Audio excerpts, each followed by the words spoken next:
Hey friends, today we are going to be looking at determining the meaning of academic and domain-specific words. You may be wondering, what in the world are academic and domain-specific words? These words are typically words that are only used in a specific context.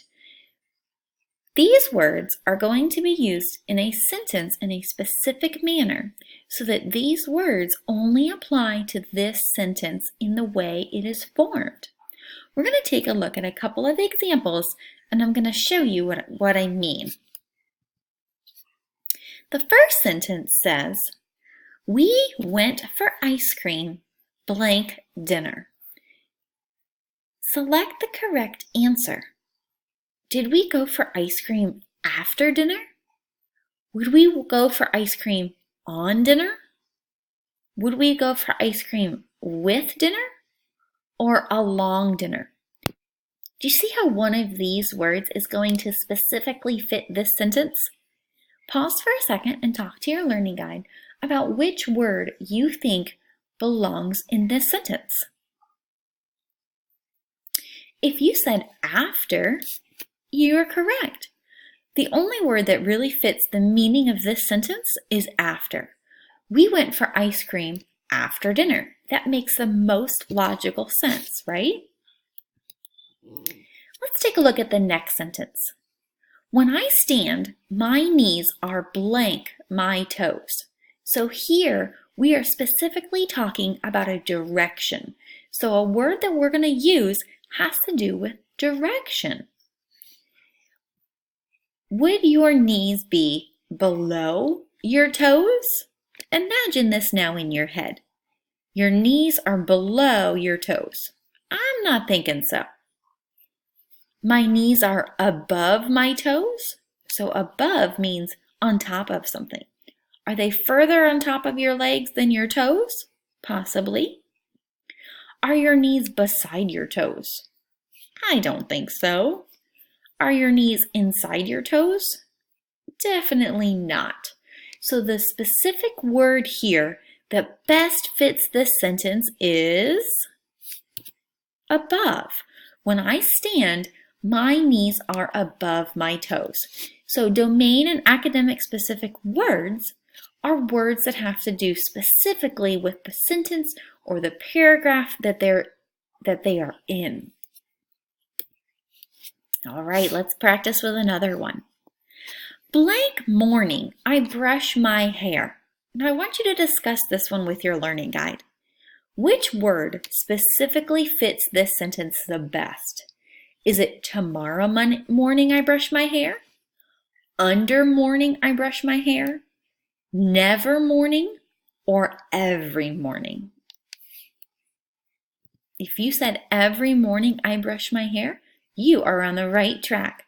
So this has to do with time, right? So this is a sequence of time, something that's going to occur daily, right? So you need a word that's going to show that. That word happens to be every. Every morning I brush my hair. One last one. I fell blank. I tripped on the steps. Now, this sentence is written in a cause and effect. Somebody fell and then they tripped on the steps. So which word do you think is going to give us that cause and effect? Because I tripped on the steps? I fell before I tripped on the steps? I fell very early, I tripped on the steps? Or I fell completely, I tripped on the steps. Now I want you to think, I said the words cause and effect because another word could fit into this sentence and it would still make sense. But I want you to think of the word that is going to give us an example of this thing happened while or without me giving the word away, in the meantime, something else happened. See what word I'm kind of talking about? If you said because, you caught on to what I was trying to say. I was trying to say somebody tripped on the steps because they fell, right? So they fell, they tripped, so ultimately this is a cause and effect. Because the person fell, they ended up tripping from these steps, right? If we substituted the word before, it would also make sense, but it doesn't give us the same effect. I want you to listen to the sentence with the word before. I fell before I tripped on the steps. Now, could somebody fall on a sidewalk and then trip on a step? Yes. But it didn't cause the person to fall, right? Maybe they fell earlier and then in a separate incident, they tripped later on. So it's not giving us the same effect. Here, the word because, thinking of those specific words for this sentence, would be the word that the author uses to create that cause and effect, or that domain-specific academic vocabulary. The word that belongs in the sentence is because.